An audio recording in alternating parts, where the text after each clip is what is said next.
For the first time since this tragedy began, the latest update from Kerr County did not bring a rise in the known death toll, but there are still 161 people missing in Kerr County.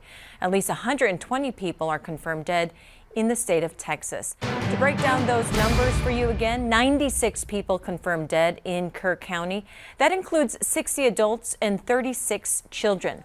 161 people in the county are still missing, and more than 200 river miles from Hunt to the inlet of Canyon Lake continue to be searched. News 4 San Antonio's Tawny Davis was covering that latest press conference from Kerr County and Kerrville city officials. She joins us live now with more.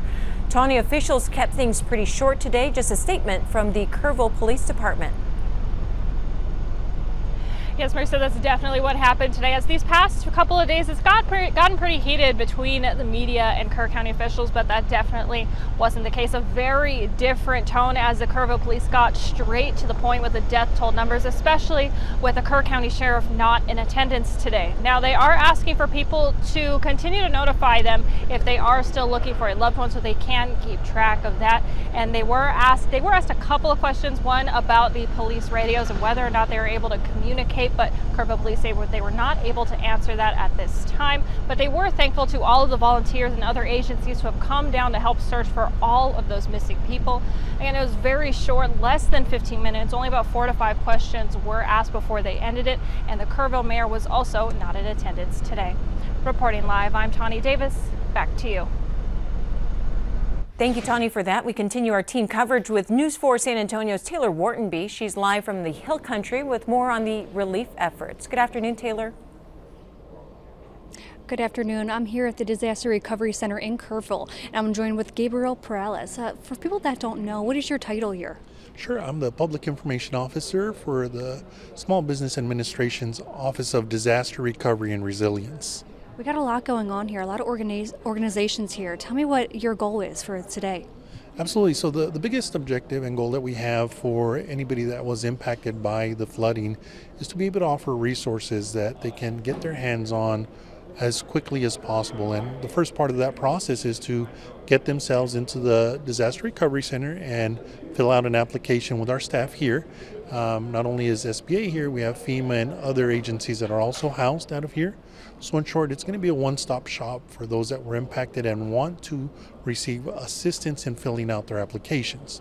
Now, if for some reason you don't want to walk into the Disaster Recovery Center, you can always apply online at sba.gov/disaster or by calling our 800 number at 800-659-2955 as well.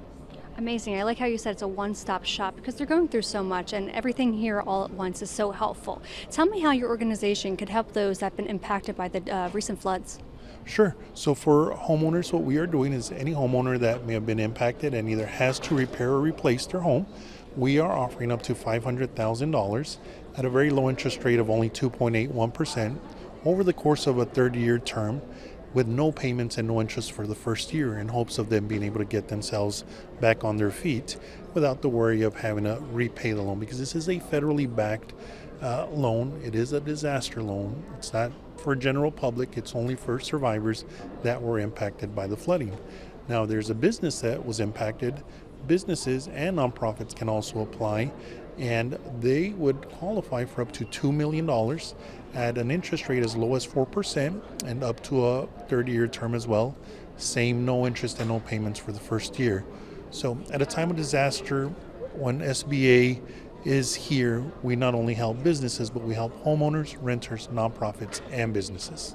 Now, what are you hearing from the community as they come into here? Well, really the one thing that we're seeing is people are still in shock, unfortunately. And so, we understand that that's going to take some time, and it's a process for people to really start focusing on all the resources that are available. Sometimes there's too much information out there, but what we want to let people know is we're here, we're on the ground, we are in Kerrville, and we're going to be here throughout the duration. We also want to let people know that there is a deadline. Unfortunately, as of right now, the deadline is September 4th, so it's really maybe a little bit less than a month away. But we want to encourage people that would like to get the ball rolling on disaster recovery assistance, feel free to walk in here, sit down with our representatives, get your application in, and hopefully we can get you the help needed as quickly as possible. I know we talked off camera. You told me you were from this area. Tell me a little bit about how you're coming out here and helping, as long as you're also mourning what has happened here. Absolutely. As you know, as one thing about Texans is Texans always help Texans, and while I'm an SBA employee, I'm also a Texan. And with the job SBA, we travel all over the United States from disaster to disaster. So unfortunately, we come not under the best of circumstances, but we do come offering hope. And we really want to let people know, if you have been impacted, whether it's with SBA, whether it's with FEMA, your insurance, or the other partnering agencies that are here, apply for all services, all resources that you can possibly qualify for. Apply for all of them. We're not asking that you only come to SBA. We're saying, let's get you as many resources as possible, and this would be a great place to start. Amazing. Now, if they're watching there at home, how can they get involved with the organization and be a part of it? Well, sure. So SBA, again, we're a federal agency, so we are all employed by the Small Business Administration. And again, our job is to really help the survivors. The survivors are first and foremost in our eyes, and we will continue to do what we can while we are here on the ground. And as long as the state continues to have us, we will be here supporting any which way we can by offering our disaster loans for those that are interested. And our objective number one is, first and foremost, let's make sure that we try to get you as whole as possible the way you were prior to the flooding. Amazing. Thank you so much for talking to us. We appreciate it. Thank Just want to let everyone know that who is watching, we are here till 7 p.m. and they're going to have their doors open. So if you didn't get a chance to come out earlier, you still have the time to do so. Reporting live in Kerrville, I'm Taylor Whartonby. Back to you. NASA is deploying 2 special planes to help with the flood recovery efforts. NASA's acting associate administrator says the first is equipped with sensors that are usually used during NASA launches. But in this case, the technology will be used to provide high-resolution imagery of the terrain. Special radar sensors that are able to be used day and night. We also have the ability for us to be able to see through cloud cover. A second aircraft will also be deployed with a specialized radar system. It has the capability of doing search and rescue with special sensors that allow us to be able to look below and into the vegetation. In addition to those aerial surveys, NASA is still using satellites to track conditions on the ground, sharing all that information in real time with first responders. NASA says the crews will be flying over central Texas for at least the next few days. Spectrum is stepping up to help out families in the Hill Country. It says it is activating free Wi-Fi for the community.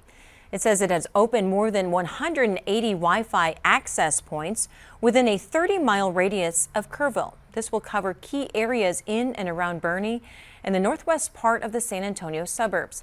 You do not have to be a Spectrum customer to be able to access the free Wi-Fi. By the end of the week, 2 free Wi-Fi trailers will be set up in Hunt and Ingram.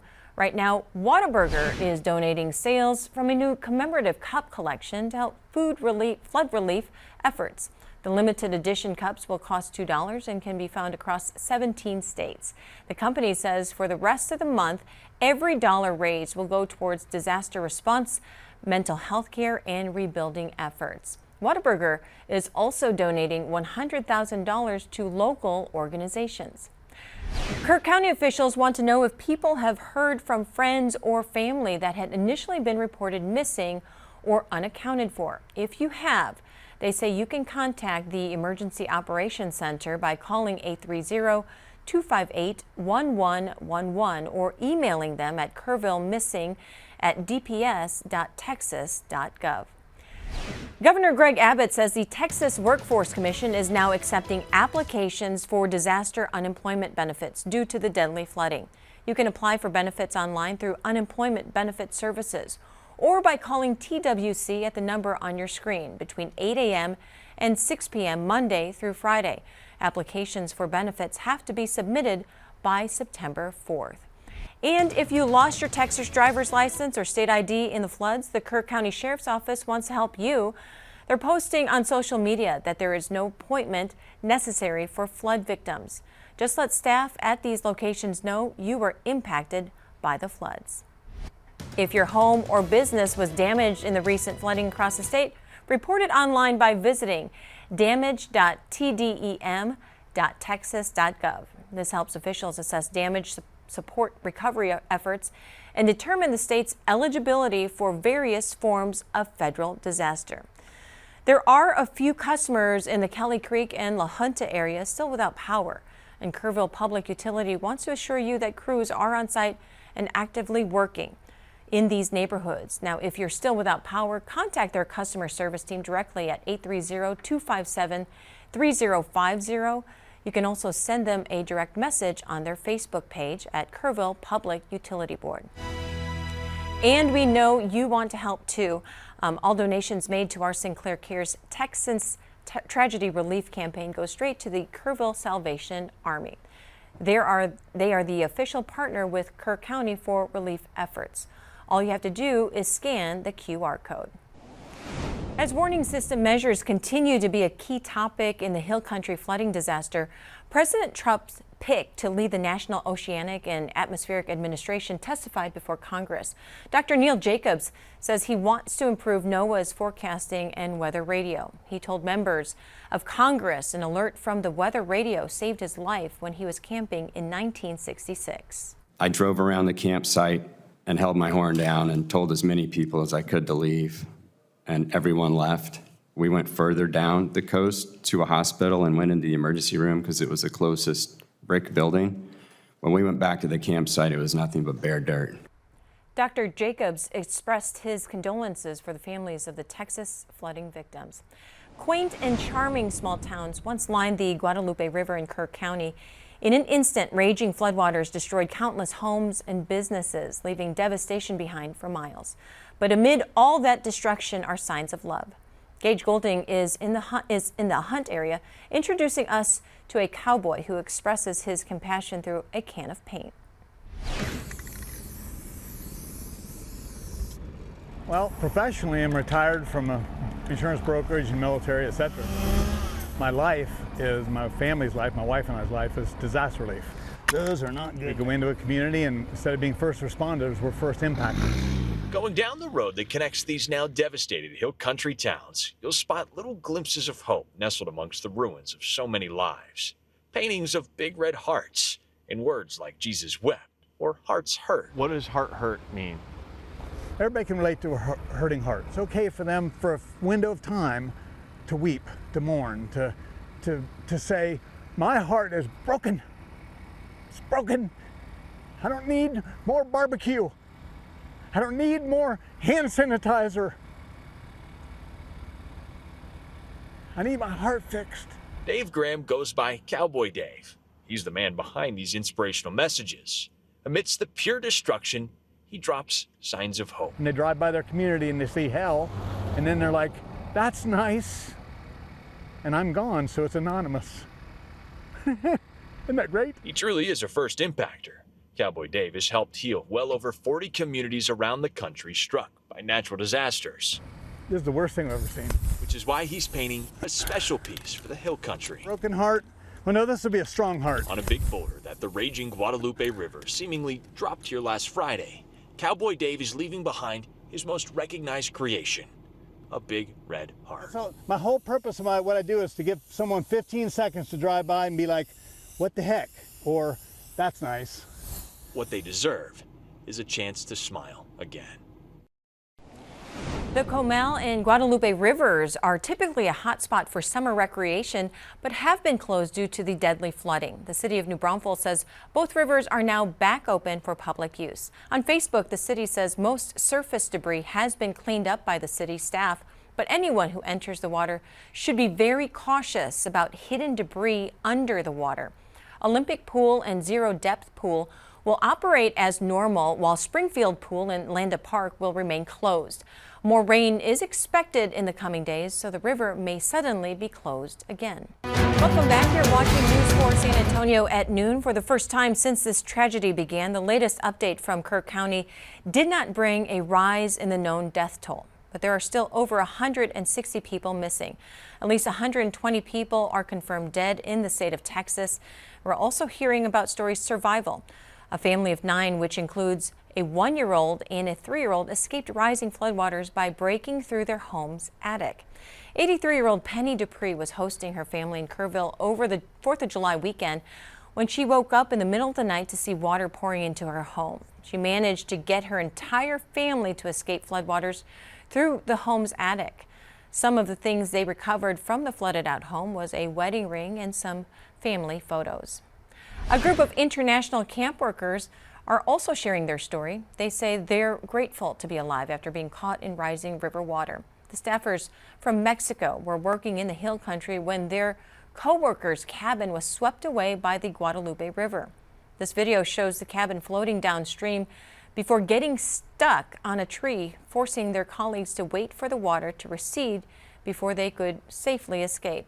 A facilities worker eventually helped connect them with someone from San Antonio who gave them a ride out of the area. Trying to get them to smile, trying to get them to laugh. I even gave them control of the radio to be the DJ to put whatever music they wanted to listen to. The group says they still plan to work through the summer here in San Antonio. Meanwhile, a camper, 10-year-old Lucy, was airlifted from Camp Mystic while watching her dear friend Greta get swept up in the rushing waters. NBC's Morgan Chesky spoke to her and her mother, who say, as Kerrville natives, it's personal. I woke up to really loud thunder, and I couldn't fall back asleep because I just had a gut feeling that something bad was about to happen. And then around 2, everyone started to wake up, and they kept going in the bathroom and stuff, and our counselor just told us to get back in our beds because it was just a little rain. And then people from different cabins started coming to our porch and yelling wake up and go to rec hall because there's a flood. So we had to take a blanket, a pillow, a water bottle, and a flashlight. And then we went to rec hall, and then we had to go on the 2nd floor because it was coming in. The water was coming in the bottom of the rec hall? Yeah. So you get to the 2nd floor, and then what? Then we just had to wait there till the sun rose. When the sun came up, then what? Then we all had to get in our cabin and get in a single file line, and then we had to go to the new camp because the new camp, the flood didn't hit the new camp. It was on high ground. Mm-hmm. Yeah. And so we got to the new camp, and then we had to wait there for 5 hours, and we got to eat some pizza since we had no food or breakfast. After you ate the pizza, Lucy, what happened? So we just had to sit there and draw and talk to each other, and then we had to get checked off, and then we had to wait for a helicopter. A helicopter? Mm-hmm. Is there anything that you would like to say to the families of the folks hurting? I just pray that their daughters are okay, and if they're in heaven, just that they're watching over their families. Here at News 4 San Antonio, we're committed to getting answers. From the beginning, officials have faced tough questions about why they don't have a better flood alert system along the river. The News 4 I-team has been digging through government records showing some county officials have been pushing for a warning system for almost 10 years. The News 4 I-team's Jay Avila shows us what he found. One of the solutions Kerr County commissioners discussed back in 2016 was installing flood warning sirens like this one here in the community of Comfort to warn people that floodwaters were rising. But none of the changes were approved. This is the sound people in Comfort, Texas hear every day at noon when one of the community's 2 tornado sirens is tested. July 4th was the first time the volunteer fire department used them as a flood warning. Do you think it's an important thing that other communities should do to save lives? Well, it's something to look into. It's just another tool in the toolbox to alert people. Comfort sits along Cypress Creek, which feeds into the Guadalupe River. If I was at the creek and I heard that, I would know that, hey, something's going on, because they don't set that off willy-nilly. Comal County also has a series of sirens along the rivers there that can be used to warn campers, tubers, and people in RVs about flood danger. This is a task of the new Braunfels outdoor warning system. After flooding struck Central Texas in 2015, former Kerr County Commissioner Tom Moser pushed the idea of sirens because of all the summer camps in the area. At that meeting, there was an objection to sirens because of false alarms that would be going off throughout the county. Minutes from that meeting show fellow Commissioner Buster Baldwin remarked, "The thought of our beautiful Kerr County having those damn sirens going off in the middle of the night, I'm going to have to start drinking again to put up with y'all." Ultimately, county commissioners pursued a system without sirens that instead would upgrade water gauges and sensors along roadways and a website to alert the public. They requested a $1 million federal grant to pay for it, but the Texas Department of Emergency Management, which distributed the grants, did not approve their request. In an email, the agency told us that application was not approved due to the county not meeting federal requirements, including having a current hazard mitigation plan on file at the time. Kerr County requested the money again in 2018, but that year grant funding only went to counties impacted by Hurricane Harvey. So in hindsight now, we could have done more. And should we do more? This ought to be a catalyst, okay, to implement a more robust system. As we've reported, the governor has promised to consider flood alert systems for vulnerable areas at the upcoming special session of the legislature. I think it's an important piece of the emergency management of any community. The assistant fire chief here in Comfort says that it only cost about $20,000 to install this new flood siren, and they paid for it with a grant from Kendall County. For the News 4i team, I'm Jay Avila. We continue our team coverage on what's happening here in the Hill Country with News 4 San Antonio's Taylor Whartonby. She spoke with a rancher who says despite all the destruction and unfortunate death the Hill Country has experienced this past week, there are still signs of hope. We first spoke to Frank Siphon, a rancher in the Hill Country, on Saturday. He was truly heartbroken. He has seen the devastation from the floodwaters firsthand. From the Hunt store, completely damaged, nothing left of the Hunt post office, but bricks scattered. And even his ranch. The aftermath from the recent flooding tore through the communities along the Guadalupe River, leaving many like Frank at a loss of words. Today, Siphon tells us when we first spoke to him on Saturday, he was running on adrenaline, but he's now starting to feel better after seeing progress being made. When we caught up with him on Monday, his property was filled with piles of debris while first responders were searching the area. He tells us crews are still combing through his ranch, going through the piles of debris by hand. He also mentioned a crew with a kitchen was on his ranch cooking for the searchers and first responders, landing a helicopter right on his property. Siphon says this is the first time he has ever been in a disaster to this degree. But he also highlights the amount of people who are working together. He has even established new friendships. I talked to a fireman yesterday who was standing there in front of me, and I'll leave his name out of it, but he was standing there in front of me in tears. And he said, "I'll never get over this."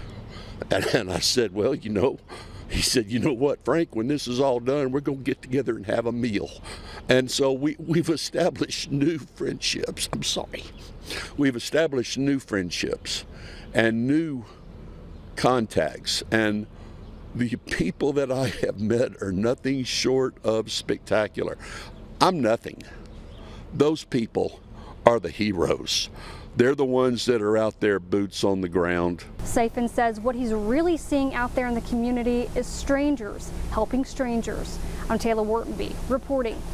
Well, News 4 is partnering with the Salvation Army to help relief efforts in the Texas Hill Country. All donations made to our Sinclair Cares Texas Tragedy Relief Campaign go straight to the Kerrville Salvation Army. They're the official partner with Kerr County for relief efforts. All you have to do is scan the QR code that you see on your screen. Now, we also want to have some gentle reminders for our viewers, right? No drones in the area as search and rescue crews are using their own drones and helicopters, as well as no private boats in the water, simply because it hampers their efforts as well. And roads, right? You were there yourself. You know what the roads are like. Yes, I know they did shut down those roads from Ingram to Hunt. I'm not sure if they're still closed. They were open when we were there, but they said there was just too many people on the roads. Best thing to do is just stay away from the scene for the time being. Right, especially if you are not a designated volunteer or part of those search and rescue crews.